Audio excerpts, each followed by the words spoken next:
नमस्कार साथियों, मैं आपका दोस्त रिकी पूनिया आपका अपने चैनल एग्जाम सक्सेसफुल में हार्दिक स्वागत करता हूं, हार्दिक अभिनंदन करता हूं। आशा करता हूं आप सभी अच्छे होंगे और मैं भी अच्छा हूं और मित्र अच्छे ही रहें, स्वस्थ रहें, मतलब ट्रेनिंग के लिए तैयार रहें। ठीक है, तो सबसे पहले जानेंगे कि वीडियो किस संबंध में है। तो दोस्तों पहले तो मैं आपको ये बताऊं कि जो जॉइन लेटर की अपडेट है कि मतलब कुछ चर्चाएं चली हुई हैं कि सभी को एक मंडल पर मिलेगा या फिर जिले पे मिलेगा, इसके संबंध में बता चुका हूँ पहले ही, है ना। और जॉइन लेटर के बारे में जो कल स्पष्ट है वो कल हो जाएगा, क्योंकि आज ऑफिस बंद है तो आज कोई सूचना मिल नहीं पाई।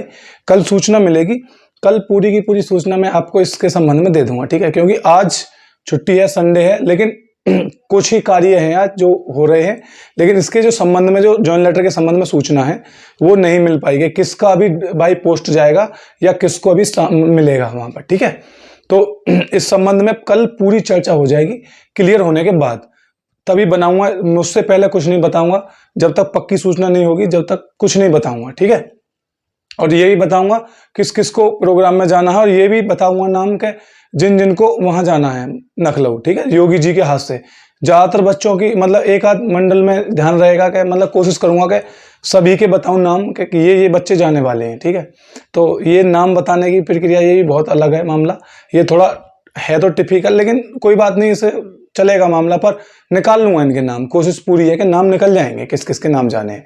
ठीक, अब बात करते हैं इस वीडियो की। ये वीडियो किस संबंध में है? ये वीडियो उनके लिए है जो पहले कई का मेरे पास मैसेज आएगा जी, जिनको जो मतलब 19 बैच के सिपाही हैं, 15 के हैं, 11 के हैं, मतलब जो विभाग में सिपाही हैं, उनको कार्य मुक्त होना है कैसे, तो उनको एप्लीकेशन कैसे लिखनी है। ठीक है, कार्य मुक्त होने का एक फॉर्मेट होता है, वो फॉर्मेट है क्या। ठीक है, तो एप्लीकेशन किसके नाम लिखनी है, तो देखो मैं आपको बताऊं, जैसे मैं एप्लीकेशन आपको दिखाऊंगा, तो ये जो एप्लीकेशन है आपको, यदि आपके यहाँ देखो, ये अगर ये आपको दिख रही होगी तो ये देख लो आप। ठीक है, ये फॉर्मेट मेरे पास आ चुका था। ठीक, अगर ये नहीं दिख रही है तो मैं इसको स्क्रीन पे लगा दूंगा, अभी स्क्रीन पे देख लेना, इसे मतलब देख के लिख लेना और इसी तरीका से आपको देनी है। ठीक है, ये बता दी मैंने। अब इसके बाद मैं आपको बताना जा रहा हूँ कि मतलब इसके मेन बात क्या है इसमें समझने की, कि कमिश्नरी में किस तरीके की लिखनी है और सिविल में किस तरीके की लिखनी है। जहां कमिश्नरी नहीं है, जहां कमिश्नर साहब नहीं बैठते, जहां कप्तान साहब बैठते हैं, जहां एसपी साहब बैठते हैं, वहां किस रूप में लिखनी है, और जहां कमिश्नर साहब बैठते हैं वहां किस रूप में लिखनी है। ठीक है, तो अब मेरी बातों को ध्यान से सुने। पहले बात करेंगे जहां कमिश्नर साहब नहीं बैठते, जहां कमिश्नरी सिस्टम लागू नहीं है, तो वहां का फॉर्मेट और यहाँ का फॉर्मेट पर थोड़ा सा ही अंतर है। तो देखो वो सिर्फ भाषा का फर्क है, बाकी फॉर्मेट सबका सेम है। तो आपको लिखना है, जैसे आपको जैसे कोई जिले में है तो उसे लिखना है सेवा में श्रीमान। अब जैसे कहीं अधीक्षक, वरिष्ठ पुलिस अधीक्षक बैठते हैं एसएसपी, तो वहां लिखनी है। जहां एसपी लिखते हैं अधीक्षक महोदय, तो जहां वरिष्ठ पुलिस अधीक्षक बैठते हैं तो वहां लिखना वरिष्ठ पुलिस अधीक्षक महोदय। निवेदन इस प्रकार है कि फिर उसका विषय डालना है। ठीक है ना, तो विषय डालना है कि जो डायरेक्ट भर्ती में मेरा ऐसा मतलब इस संबंध में मैं डायरेक्ट भर्ती में दरोगा बना हूं और मुझे कार्य मुक्त करने की कृपा करने के संबंध में। ठीक है ना, कार्य मुक्त करने के संबंध में ये विषय डालना है। ठीक, उसके बाद तो अपनी जो बात है वो लिख देनी है कि सेवा में श्रीमान, नीचे से लिख के महोदय। निवेदन इस प्रकार है कि प्रार्थी का चयन मतलब डायरेक्ट जो सीधी भर्ती, मतलब 1995 जो लिख देना, उप निरीक्षक सिविल पुलिस ऑब्लिक पीएसी। ठीक है ना, यानी प्लाटून कमांडर पीसी ऑब्लिक, और वो लिखना क्या नाम है एफएसएसओ। जो कुछ एफएसएसओ में है, कुछ सिविल पीएसी में है, तो उनके लिए मैंने ऑब्लिक करके उसमें फॉर्मेट में वो लिख दिया था, उसे मैं लगा दूंगा। ठीक, तो उसमें लिखना है कि मैंने मतलब विभाग से परमिशन ले रखी थी और परमिशन लेने के बाद मेरा चयन हुआ है, तो मुझे कार्य मुक्त करने की कृपा करें। जिन्होंने परमिशन ले रखी है, कोशिश करना 20-21 बैच के भी एप्लीकेशन कार्य मुक्त की लिखना, और हो सकता है वो अधिकारियों के हाथ में है कि आपको कार्य मुक्त कर दें, आपको पैसा जमा नहीं करना पड़े। ठीक है, वैसे अगर मान गए तो आपके लिए सोने में सुहागा है, नहीं तो भैया पैसे जमा करने पड़ेंगे।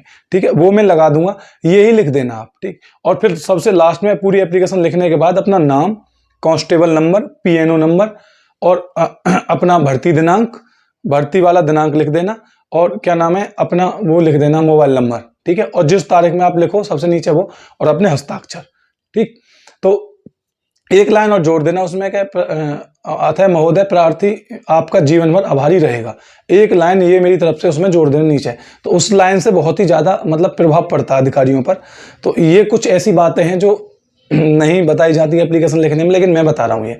ठीक है, तो ये 8 साल की नौकरी का यही अनुभव है कि कुछ ऐसी छोटी छोटी बातें सीखी हैं जिनसे कि हाँ भाई, सामने अधिकारी का प्रकाश किन चीज़ों पर डलेगा तो वो हमारे प्रति कैसे रहेंगे। ठीक, तो अब बात करते हैं कमिश्नरी की। तो कमिश्नरी सिस्टम में जो है वो कैसे हमें एप्लीकेशन लिखनी है। ठीक, तो जहां हमने लिखा था, जहां एसपी सर के लिए और एसएसपी सर के लिए लिखी थी ना कि सेवा में श्रीमान, वहां लिखना कमिश्नर महोदय।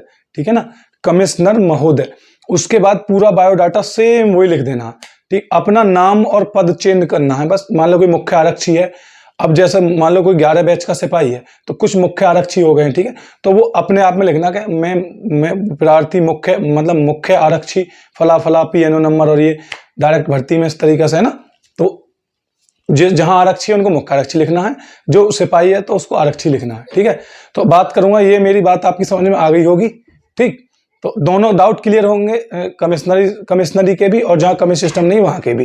ठीक है, तो उम्मीद करता हूं ये बात समझ में आ गई। जय हिंद, जय भारत।